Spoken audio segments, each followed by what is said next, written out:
지난달 30일 서울중앙지검 현관 앞에 노란색 테이프로 붙여진 삼각형. 피의자가 소환될 때 잠시 멈춰서는 포토라인인데요. 당초 정경심 교수의 소환을 앞두고 이 포토라인이 설치가 됐는데 정 교수가 비공개 소환되면서 이번엔 필요가 없게 됐습니다.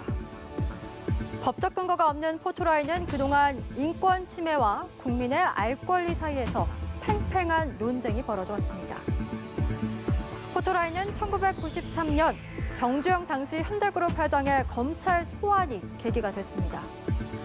선거법 위반 혐의로 고발된 정 회장이 검찰에 출두하는 순간 취재 경쟁을 벌이던 사진 기자들과 이를 제지하려는 현대그룹 관계자들이 뒤엉켜 현장은 순식간에 아수라장이 됐습니다.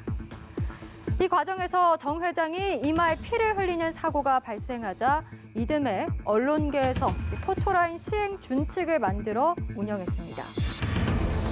이후 지금까지 사회 유력 인사와 재벌 총수들은 물론 전직 대통령들도 이 포토라인을 피할 수는 없었습니다. 그러다 지난 2월 사법농단 사건의 피해자인 양승태 전 대법원장이 공개 소환에 대한 항의의 표시로 포토라인을 그냥 지나치면서 존폐 논란에 다시 불씨를 지폈고 이후 언론계와 법조계를 중심으로 논의가 이어졌습니다. 사실상 범죄자 낙인 찍기, 인격 살해다라는 주장과 국민의 알 권리 보장과 수사 감시의 기능이 있다는 반박. 오늘 윤석열 검찰총장은 인권 보장을 위해 사건 관계자의 공개 소환을 전면 폐지할 것을 지시했습니다. 그렇다면 앞으로 포토라인은 사라지는 걸까요?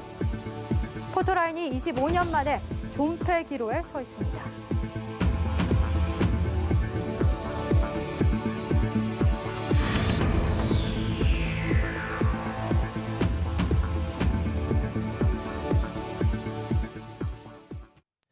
네, 이슈 브리핑 듣고 왔습니다. 어제 조국 법무부 장관의 부인 정경심 교수에 대한 첫 소환 조사는 8시간 만에 끝났습니다. 검찰이 구속영장 청구를 고심 중인 것으로 일단은 알려지고 있네요. 네, 최영일 시사평론가 그리고 박주희 변호사와 자세한 이야기 나눠보겠습니다. 두 분 어서 오세요. 안녕하세요. 네, 안녕하세요. 자, 먼저 저희가 본격적인 대화 나누기 전에 오늘 조국 장관이 출근길에 기자들과 만나서 짧은 입장을 전달을 했다고 하는데요. 어떤 얘기를 했는지 일단 먼저 들어보고 오도록 하겠습니다. 검찰 수사에 관련해서는 일체 말씀드릴 수 없음은 여러 번 양해를 구한 바 있습니다. 이번도 마찬가지입니다. 제 가족은 앞으로도 검찰 수사에 성실히 응할 것입니다.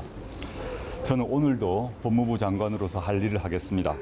특히 당면한 현안이자 제 소명인 검찰개혁에 집중할 것입니다. 법무부와 여당의 협의가 있었고 대통령님의 지시도 있었습니다. 향후 법무부가 할 수 있는 일을 속도감 있게 그리고 과감하게 진행하도록 하겠습니다.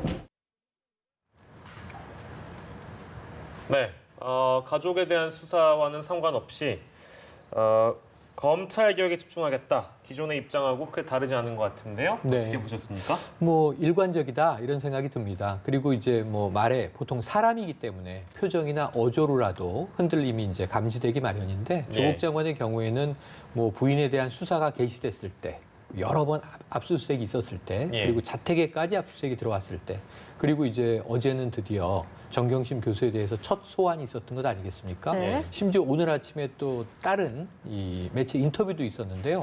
그럼에도 불구하고 출근길에 이 소신은 법무부를 통한 사법개혁이 자신의 과제다라고 말하고 있는 것 같습니다. 변호사님께서는 어떻게 보셨나요?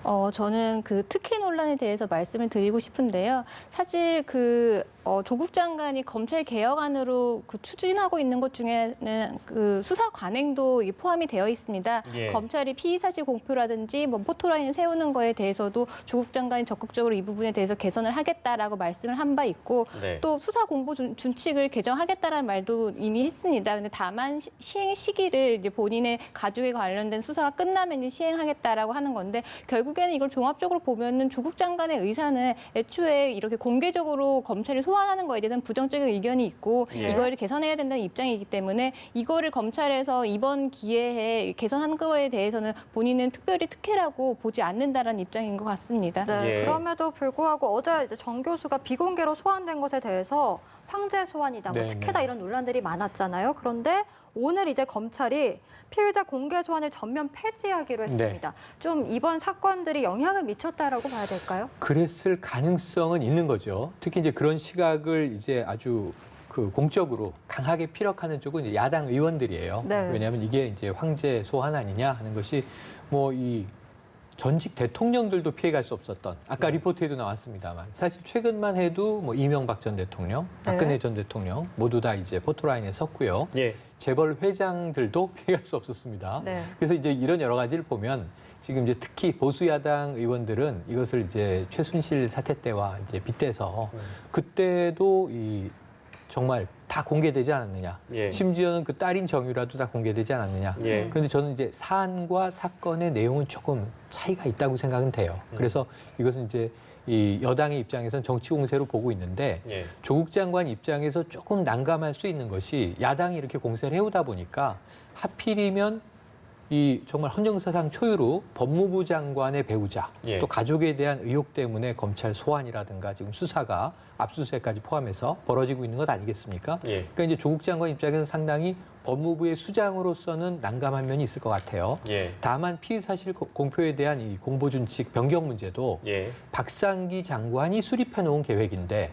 시행하려다가 조국 장관 후보 사태가 터지자 오비 일학이 될 수 있다. 예. 네. 나중에 하겠다. 미뤘던 것을 조국 장관이 임명되고 시행을 하는데 또 오해 여지가 있을 수 있다. 그 우리 가족 사건 이후에 하겠다라고 시기를 좀 늦춰놓고 있는 상황인데 예. 이번에 그 소환 문제도요. 공표하지 않고 비공개로 소환하는 것을 원칙으로 하는 문제에 있어서는 예. 많은 논란이 있어 왔는데 정치적으로 네, 네. 이 상대 측에서 소환될 때는 공개하라고 국민의 알 권리를 주장을 하고 예. 또 우리 측 사람이 소환될 때는 이것은 정말 이 피해자 인권은 이 피의자의 인권은 어디 있느냐라고 이제 항변을 하고 이게 예. 늘 엎치락 뒤치락 해왔거든요. 그렇습니다. 그러니까 그동안 네. 개선이 안 돼 왔었는데 아마 저는 이게 조국 장관 부인 때문에 검찰이 부랴부랴 발표했다고 생각하진 않아요. 그렇다면 우리 검찰이 예. 너무나 이 뭐랄까요 법무부 눈치 보기, 예. 권력 눈치 보기 예. 그렇게 국민들에게 오해받을 수밖에 없는 안타까운 상황으로 해석될 수 있습니다. 네. 예. 그래서 오히려 검찰은 검찰대로 필요한 사안들을 단계적으로 추진해 나가는 것이다. 그러면서 오히려 여당 측에서는 그럼 이제 피의 사실 공표 문제나 비공개 소환 원칙 문제에 있어서는 앞으로 패스트 트랙 때문에 예. 소환을 앞두고 있는 야당 의원이 혜택을 보는 거 아니냐. 예. 또 이런 이야기가 나오고 있거든요. 그래서 정치적인 해석은 조금 우리가 자제하고 예. 지양하고 이것을 이제 인권 개선 측면으로 보는 것이 옳지 않겠나 하는 생각을 전해봅니다. 예.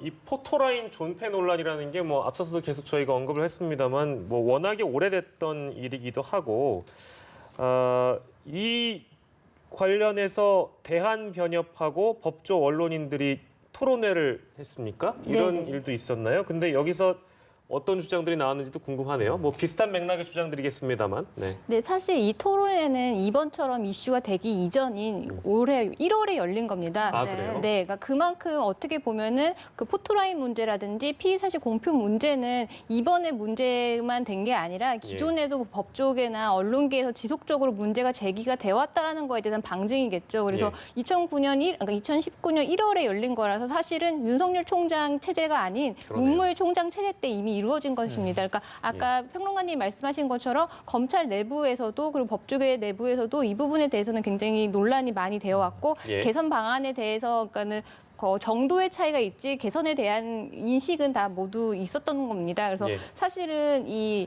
포토라인이나 아니면 피의 사실 공표 문제 같은 경우는 말씀하신 것처럼 국민의 알 권리 그리고 언론 보도의 자유랑 또 그 피의자인 사람의 뭐 사생활의 자유, 그리고 명예권, 인격권이 침해가 되는 부분이라서 사실 헌법적인 권리가 충돌되는 부분입니다. 예. 그래서 일도 양단적으로 전적으로 이게 옳다 아니면 이것 그르다 이렇게 말할 수 있는 부분은 아니고 예. 굉장히 첨예하게 이게 대립이 되는데요. 사실 그 피의 사실 공표라든지 아니면 포토라인 세우는 거에 대해서 반대하는 의견 같은 경우는 사실은 우리나라 같은 경우 헌법적으로 무죄 추정의 원칙이 있어서 예. 그 일단 형사적으로 확정 판결이 나기 전까지는 모두 다 무죄로 추정이 되는데 일단 언론에 있어서 피의자로서 수사를 받는 거에 대해서 보도가 되면 이 사람은 범죄자라는 거에 대해서 낙인 찍히는 그 측면이 있거든요. 그리고 예. 특히 요즘처럼 SNS나 인터넷이 발달한 이 시대에서는 이게 한번 언론에 보도되거나 아니면 어디 온라인에 올라가 있으면 나중에 무죄의 확정 판결을 받다라고 하더라도 이 사람이 침해받은 명예권이나 명예가 침해된 거나 인격적인 부분이 침해된 거는 사실 회복할 수 없는 부분이 많습니다. 예, 그래서 예. 이런 부분에 있어서 아무리 언론의 자유라든지 국민의 알 거리가 중요하다고 하더라도 예. 외국 사례에서도 뭐 영국 같은 경우는 굉장히 언론 보도의 자유가 넓게 인정되는 나라에서도 예. 요즘에 이 부분에 대해서는 굉장히 축소해서 해석을 하는 이 경향이 있으니까 예. 이런 부분은 반드시 알 권리나 언론 보도의 자유가 더 중요하다고 보지 말자라는 예. 의견도 있고 근데 네. 반대로 또 이에 대한 반대 해석도 있습니다. 그러니까 예전에 뭐 권위주의 정부 시대 같은 경우는 검찰의 이 수사에 대해서 굉장히 정치적인 압박이 많았는데 그럴 때는 피의 사실을 공표를 하고 언론에 이제 수사하는 거에 대해서 공표를 하면서 검찰이 정치적인 압박에 있어서 약간 돌파하게 되는 그러한 계기로도 그렇게 작용한 부분도 있고 또 예. 유명 인사나 아니면 고위 공직자들 같은 경우가 수사를 받는 장면이 언론에 보도가 되면서 네네. 국민들 입장에서도 아 정의라는 게 살아 있구나, 아 저런 사람도 수사를 받는구나라고 해서 약간 국민적인 그 공분을 해소하는 역할도 한 부분도 분명히 있습니다. 그래서 일부분은 그렇습니다. 네, 그래서 그 피의 사실 공표라든지 포토라인 세우는 거에 대해서 정도에 있어서 조금은 개선할 부분은 있지만 예. 그게 반드시 폐지돼야 된다라는 그런 그거에 대해서 반대하는 입장도 분명히 존재를 합니다. 예, 네. 예. 양쪽 입장 다 짚어봤고요. 네. 그러면 정경심 교수 첫 소환 조사에 관해서 좀 얘기를 나눠보면 좋을 것 같아요. 네. 어제 있었잖아요. 법무부 장관 배우자로서는 사상 또 네, 처음이었고요. 맞습니다.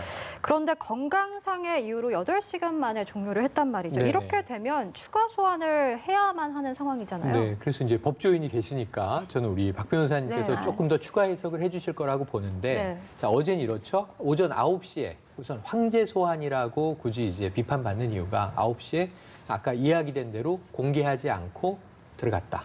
그리고 이제 8시간 동안 검찰에 머물게 되는데 실제 조사는 6시간 정도라고 해요. 네. 왜냐하면 점심 1시간 이제 밥을 뭐 수사관이든 혹은 뭐 피의자든 먹어야 되니까. 네. 그리고 이제 4시에 조사는 종료됐다고 해요. 이때 건강상의 이유로 상당히 더 조사를 진척하는 데 대해서 어려움을 토로한 것 같습니다. 예. 네. 1시간 정도를 검찰청에서 쉬고 5시가 좀 넘은 시간에 이제 귀가한 것으로 전해지거든요. 예. 그러니까 조사는 6시간인데 아까 이제 앵커들께서 종료라는 표현을 쓰셨는데 예. 이 진술 조서를 본인이 검토하고 네. 날인하는 절차가 빠졌다는 겁니다. 네, 네. 그러니까 사실 이건 제가 봤을 때는 종료되지 않았다.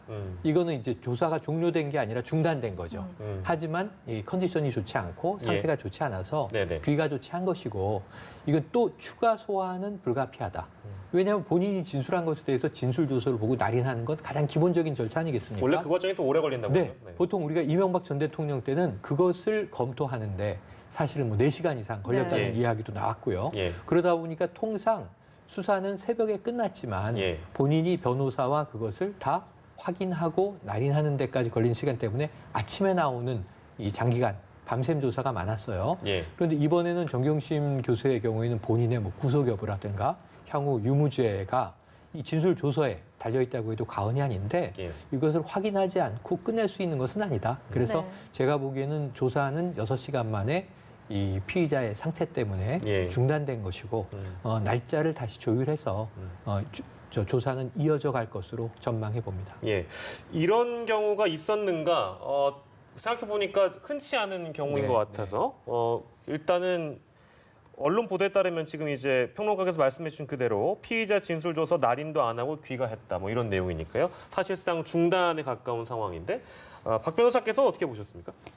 사실 그 검찰의 법무부의 훈령으로 해가지고요 인권보호 수사 준칙이라는 게 있습니다. 그래서 네.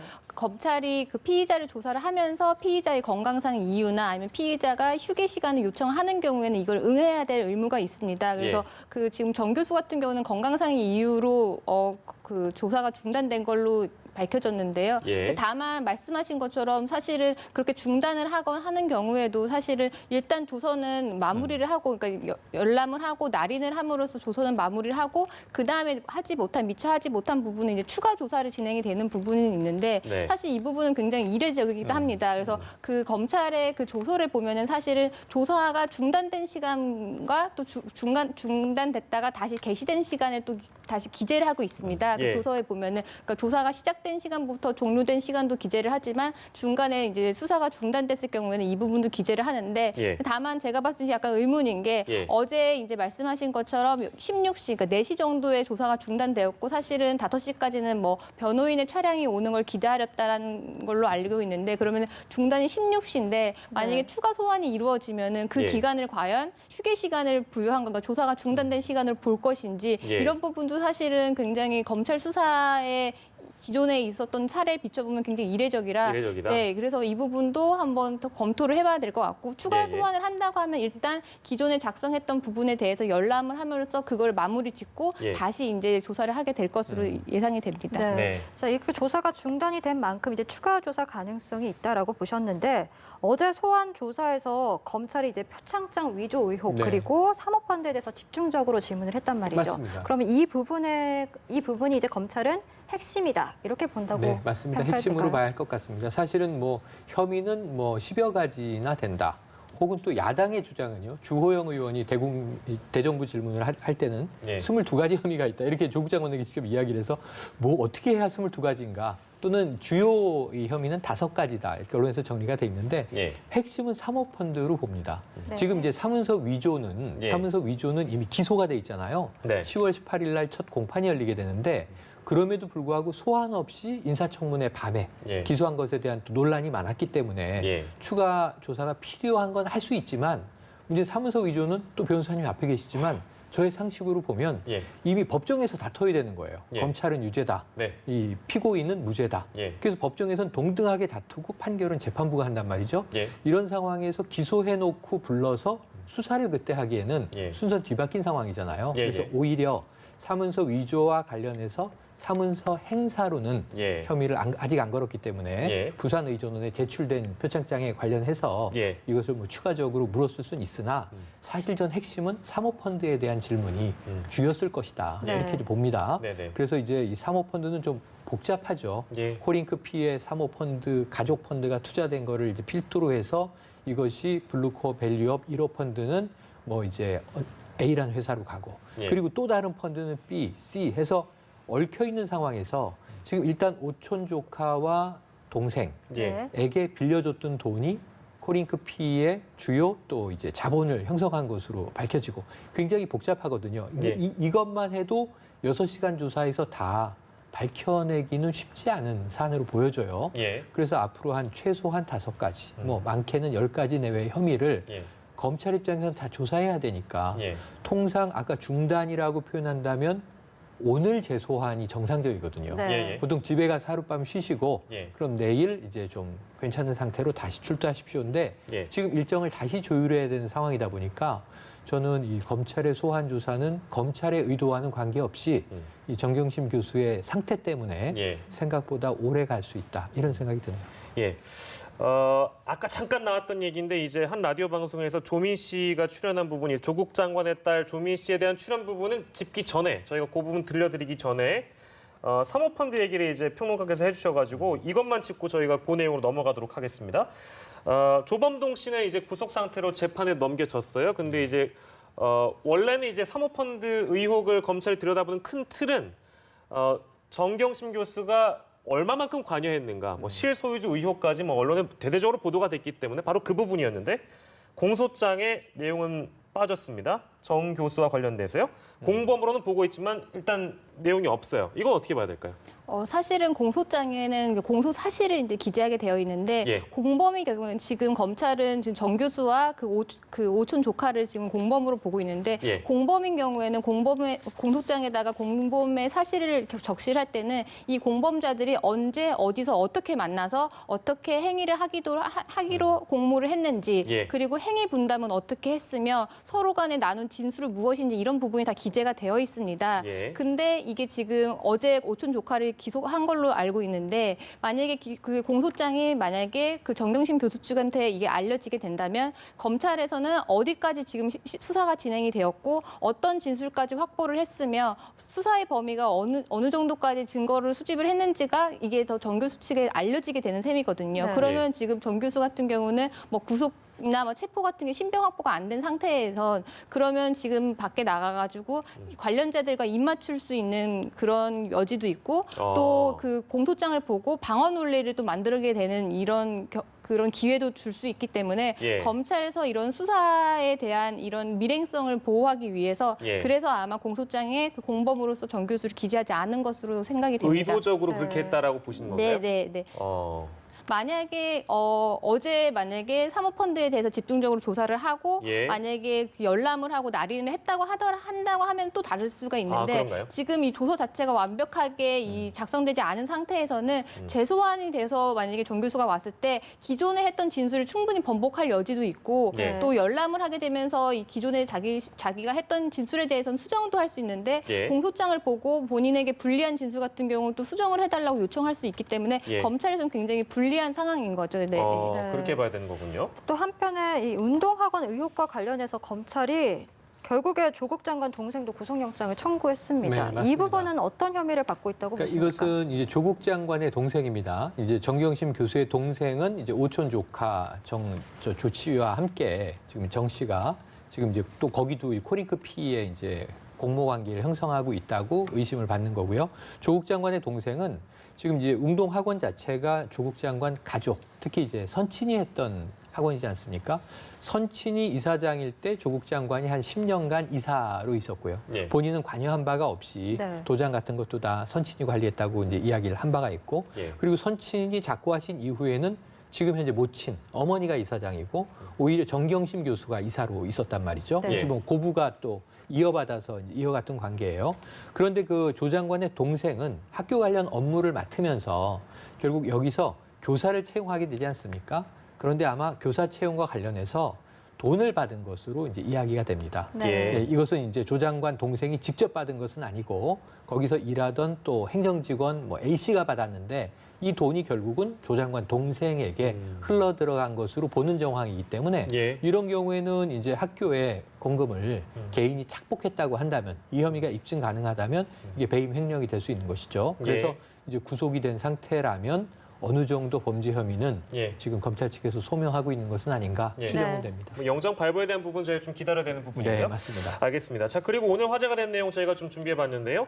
조국 장관의 딸 조민 씨가 라디오 방송에서 자신의 입장을 밝혔습니다. 자택을 압수수색할 때 이제 그 정황을 아주 상세하게 설명을 한 모양인데요. 이 상황이 어떤 상황인지 일단 내용을 좀 직접 들어보도록 하겠습니다. 검은 상의를 입은 수사관 한 분이 제 방으로 오셔서 어머니가 쓰러졌으니 물을 좀 떠다 줘야 할 것 같다. 119를 불러야 할 수도 있겠다. 이렇게 말씀을 해서 어머니가 의식을 되찾으시고 119는 부르지 말아라. 소동을 일으키고 싶지 않다. 그렇게 말씀을 하셔서 변호사님도 거기 계셨고 현장에 다 계셨습니다. 네.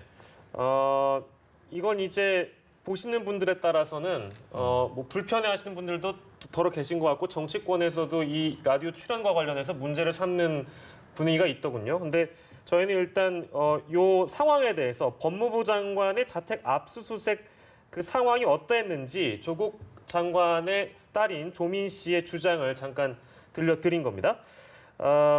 이게 좀 구체적으로 좀 묘사된 것 같아서 맞아요. 일단 어떻게 들으셨는지 궁금하네요.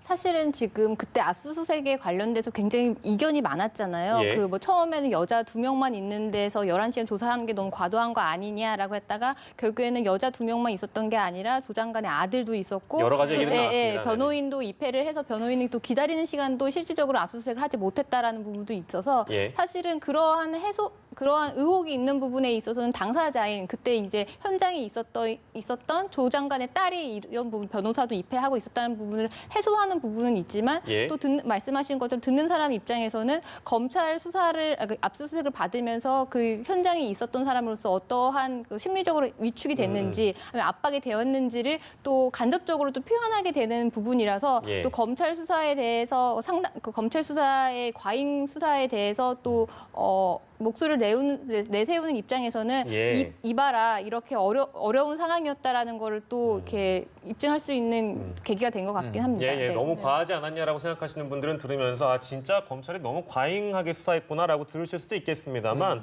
아니 저렇게 변호를 하는 기회를 네. 생방송 라디오에 출연하게 만드느냐라고 네네. 국정감사에서 또 문제가 또 된 모양이에요. 문제가 될 수 있죠. 충분히 뭐 야당은 문제를 삼을 수 있죠. 하지만 이제 법적으로 금지됐느냐 하면 그렇진 않죠. 그렇습니다. 사실 이제 뭐 피의자 가족이라고 해도 예, 예. 당사자 일이라 해도 방송에 나가서 이걸 뭐 방어권이라고 부를 수 있을지 모르지만 예. 이야기할 수 있는 언로가 막혀 있지는 않습니다. 예. 그게 뭐 선택의 문제예요. 예, 예. 그 대신 이제 이 미디어 입장에서는 뭐 양쪽이 진실 공방을 다투는 쪽이라면 반대쪽의 입장도 들어보는 반론권도 제공을 해야 되는 것이죠. 그렇습니다. 네. 그럼 여기서 반론권이 누구에게 있는지를 따져봐야 돼요. 제가 오늘 이 얘기를 정리해 본즉 예. 진실 공방 3개가 등장해요. 네네. 네. 먼저 왜 나왔을까요? 네. 뭐 자기 조민 방을 씨가 왜 나왔을까? 예, 자기 방을 위해서가 아니라 나온 이유를 내용에서 얘기하고 있어요. 예, 네. 예. 어머니를 말리러 나왔다는 거예요. 어. 왜냐하면 아버지는 방송에 나가는 걸 반대했지만 예. 전 성인이기 때문에 제 의지로 나왔다고 했고 예. 이게 오늘 아침에 방송한 게 아니라 녹음한 것을 튼 것으로 지금 전해지는데 실시간 방송이 아닌 거죠.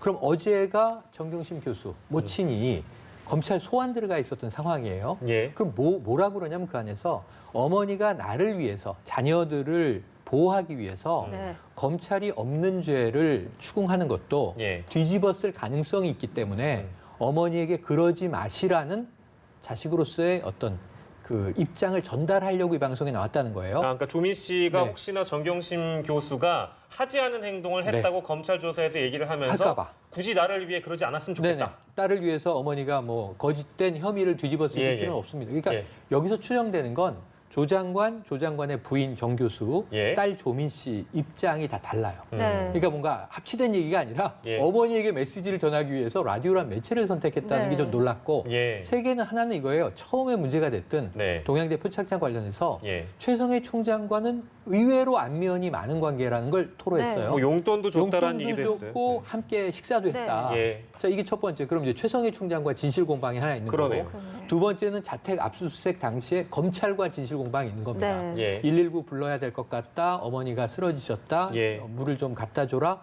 이걸 수사관이 와서 딸에게 지금 어머니가 안 좋은 상태야. 이렇게 얘기했는데 나중에 검찰은 그걸 부인한단 말이에요. 그러니까 현장에 있었던 가족과 검찰의 진실 공방이 하나 있는 거고요. 예. 세 번째는 최근에 있었던 일인데 예. 언론 보도입니다.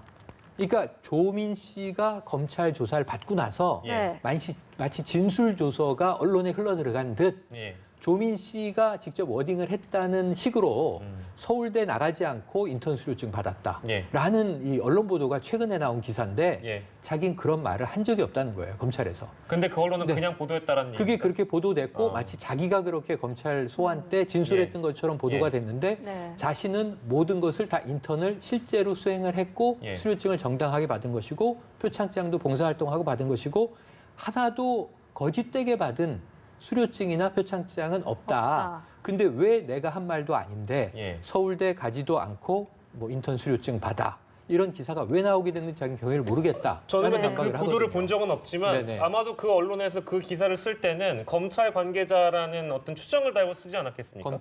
검찰 관계자 발로, 발로. 뭐 이런 네. 이야기가 근데 자기는 그런 적이 없다. 예, 그러니까 본인은 그런 진술을 한 적도 없고 그렇다고 남이 한다 한들 자신은 다 잘 수행하고 정당하게 받은 것이라 부당한 것은 없다라는 예, 예. 반론이에요. 그럼 네. 여기서는 또 언론 매체랑 진실 공방이 있고 예. 검찰과 진실 공방이 있고 최성희 총장과 지시 공방이 있어요. 예. 그러니까 여기에 대해서는 뭐 반론이 필요하다면 반론도 들어야 하고 예. 또 이제 검찰 수사 과정에서 일단은 조민 씨 개인의 주장입니다. 예. 이거에 대한 진위가 하나하나 확인돼야 될 것 같습니다. 네, 네. 지금 방금 언급해 주셨던 부분 저희가 이제 들어볼 건데 예. 정경심 교수의 동양대 표창장 위조 의혹과 관련해서 조민 씨가 본인의 입장을 밝혔습니다. 함께 들어보고 오시죠. 검찰에서 저를 뭐 표창장 위조나 아니면 입시 방해로 기소를 할 수도 있겠다는 그런 생각이 들었습니다. 저는 봉사활동이나 인턴을 하고 나서 받은 것을 학교에다가 제출했습니다. 위조를 한 적도 없습니다.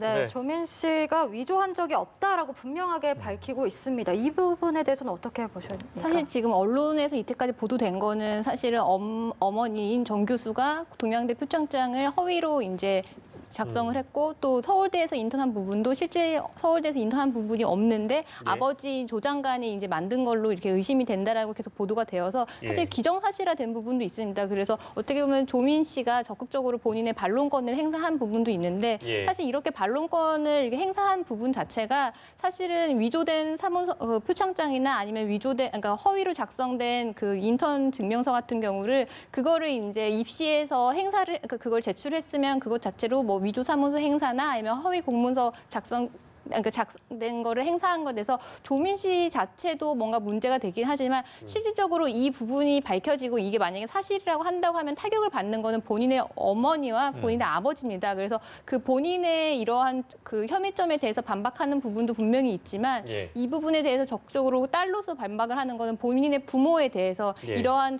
아버지든 어머니든 이렇게 허위로 뭔가 발급을 한 적이 없다라는 걸 적극적으로 그 반론을 한 것으로 생각이 됩니다. 예, 알겠습니다. 조국 장관의 딸 조민 씨가 오늘 생방송에 출연해서 거의 이제 녹음을 했던 모양이죠. 사전 생방송은 아니었죠? 녹음을 네네. 생방송은 예. 아니었고 사전 녹음으로 이 정확한 시간은 밝히지 않고 있는데 예. 녹취된 내용을 생방송에서 내보낸 것으로 네네. 그러니까 이건 녹음 방송으로 보면 될 것 네, 같습니다. 그 내용을 토대로 저희가 좀 질문 몇 개 드렸고요. 저희 시간이 이제 다 되어 가는데 어제 있었던 집회 얘기를 좀 하고 마무리하도록 하겠습니다. 서초동에서는 집회가 지난주에 열렸고 네. 이제 오늘이 금요일이니까 내일 또 열릴 맞습니다. 예정이고 어제는 광화문에서 조국 장관 사퇴를 촉구하는 집회가 열렸고요. 숫자가 200만이다. 혹은 뭐 어제 광화문 300만 같은 이다. 경우에는 또 이제 뭐 야권 쪽에서는 300만이다. 이런 얘기를 해서 아무튼 좀 우려가 되는 측면은 있습니다. 물론 네. 이제 이 광장의 정치라는 것을 어떻게 볼 것이냐에 따라 좀 의견이 다르기는 합니다만 이게 양쪽 진영으로 나뉘어가지고 집회가 열리고 있는 요즘 상황을 보면서 어떤 생각이 드세요? 우리가 이걸 뭐 문제라고 지적해야 되는 건지, 네네. 예, 이걸 또 이제 문제라고 보는 분들도 계시더라고요. 서로 답답하니까 이제 거리로 나오시는 것 아니겠습니까? 네네네. 이게 조국 사퇴하라는 쪽이건 조국을 사수하자는 쪽이건 이건 뭐 저는 입장은 반대지만 그 절박한 마음은 다 같은 어떤 이제 우리 나라에 대한 걱정이라고 보여져요. 그래서 거리로 나와서 결국은 바로 잡자. 긍정적인 측면은 직접 민주주의로 가고 있다는 거예요. 지난번 촛불 전국에서도 그렇고. 예. 근데 나쁜 점은 뭐냐면 우리는 대의제를 지금 택하고 있는데 예. 국회가 민의를 받아들이는 역할을 못 하고 있다는 거예요. 네. 국회 무능 때문에 지금 애꿎은 시민들만 거리로 나오는데 예. 저는 정말 안타까운 게 우리 인생이 짧습니다. 예. 그리고 소확행 얘기도 나오지만 예. 자신의 삶이 제일 소중한 거예요. 네. 근데 이 정말 태풍이 지나간 기가 막힌 가을 날씨에 예. 이 시민들이 거리로 나와서 정치적인 투쟁을 해야 되냐고요. 지금까지 우리가 쭉 얘기한 내용이 뭐냐면 검찰이 수사하고 있는 거잖아요. 예. 그럼 법치주의 국가인 우리는 검찰이 수사를 하고 예. 불법의 혐의가 있으면 재판에 회부를 해서 재판에서 진위를 따져서 예. 유죄 무죄를 결정합니다. 예. 이 길을 가고 있잖아요. 이제 수사가 한 이제 7분 능선 넘긴 것 같아요. 예. 근데 그 와중에 국민들은 길거리에 나와서 조국이 무죄한지 유죄한지를 지금 소리로 외치고 있으니 예. 참 제가 보기에는 이게 정치의 실종 때문에 예. 국민들이 고생하는 건데 가을을 좀 즐길 수 있게 예. 국민들에게 여유를 달라 이런 하소연을 좀 정치권에 하고 싶네요. 예, 저희가 사실 준비한 게 있어서 이거는 이제 보여드려야 되거든요. 저희 이제 이슈큐브에서는 여러 가지 주제를 나누면서 이슈를 나누면서 전문가 여러분께 한 줄 참견 시간을 드리고 있습니다. 오늘은 최영일 평론가께서 한 줄 참견을 준비를 하셨다고 하네요. 한 줄 참견해 주실까요? 네. 자, 이 좋은 가을에, 이 네. 아름다운 가을에 네. 정말 이 국민들이 길에 나와서 다퉈야 되는 예. 이런 상황은 좀 없었으면 좋겠고요. 예. 검찰의 수사와 네. 법원의 판결을 우리는 좀 차분하게 연합뉴스 TV를 통해서 예. 지켜보면 좋을 것 같습니다. 네, 예. 감사합니다. 네, 지금까지 최영일 시사평론가 그리고 박주희 변호사와 함께했습니다. 두 분 오늘 고맙습니다. 말씀 고맙습니다. 고맙습니다.